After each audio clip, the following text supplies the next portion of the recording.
It's yes. Once you get into golf, I guess any sport it gets too addictive. But for me the intensity of video games is hard to beat. Yes, people dismiss it because they think it's just a waste of time. But we're showing like real world benefits of people playing video games. Yeah. If you want to be a drone operator, it's the only game in town. Yeah, I mean, absolutely. You have to get really good at video games. Yeah, for sure. So, in fact, I can actually tell like what my mental acuity is if I play a very hard video game. So if I'm trying to sort of get like an extremely good clear time in Diablo or something like that. Or a first-person shooter, whatever the case may be.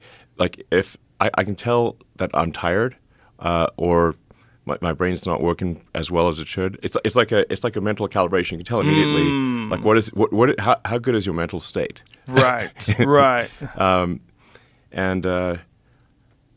it's like if you're trying to play really well, like if you play late at night and you're tired, you just play badly. Right. And you can say, okay.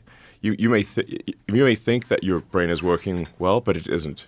Because you play the video game and you're like, you suck. So okay. Yeah, you're putting it under stress. Yeah. You're really stress testing it. You stress test it, and because like sometimes like I think I'm fine, but then you play the game like okay I'm not. I'm like 10% below what I should be. That's how I feel about workouts for sure. Like that's how I knew I had COVID, or I knew everyone in my family had COVID, and I was trying to not get COVID, and so I was working out. I was like something's up.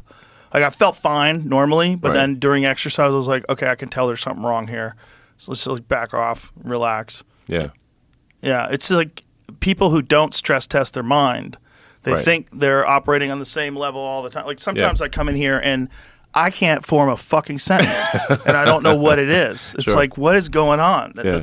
So it's just like sleep's not, maybe it's like what sleep wasn't that good or something like that. Yeah, something like that. Or I'm too busy and it's not, the words aren't coming out. Like I know how to talk. I talk professionally and I can't fucking talk. It's like. I mean, sleep is massive. I mean, huge. So if I can tell immediately, did I get a good night's sleep or not? If I just play like a video game for like 5 minutes. I'm like, okay, my sleep wasn't that good because it's my and then sometimes your brain will recover through the day, and it's like, okay, like an hour or two after waking up, it's better. Yeah. Because your brain does kind of recover from bad nights of sleep a little bit. Do you know what really helps? Creatine, apparently. Does it? Yeah, creatine is actually a nootropic, believe it or not. There's a lot of like benefits of creatine that are really weird. Are there any downsides? No, it's a natural part of food. Yeah, especially women. For women, apparently, especially postmenopausal women, it's very beneficial. Okay. And there's a lot of like cognitive benefits, and one of the big ones that they found recently is performance when sleep deprived. Mental performance when sleep deprived increases pretty measurably when you supplement with creatine. Is creatine naturally occurring in like steak or? Yeah, it's like naturally occurring in meat, I think.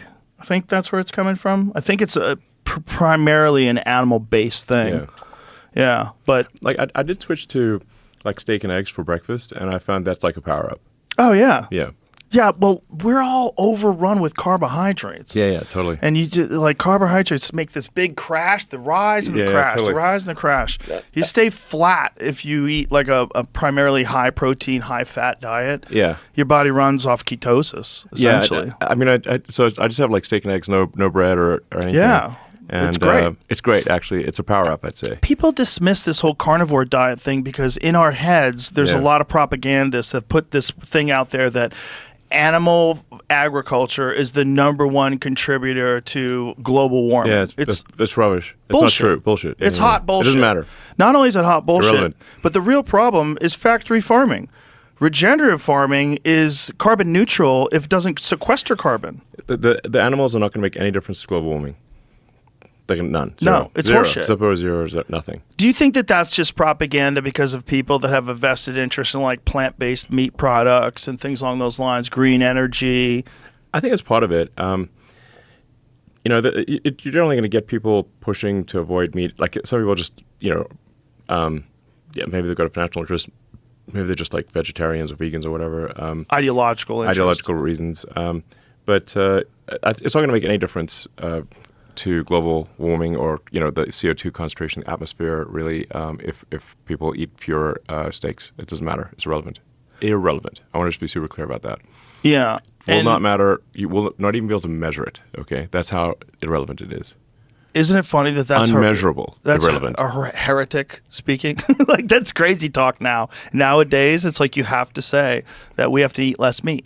No, that meat is bad. We can totally eat as much meat as you want. It's not going to make a difference. Sing it.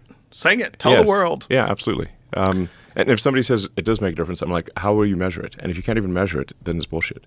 Yeah. Yeah, literally, I won't be able to measure it.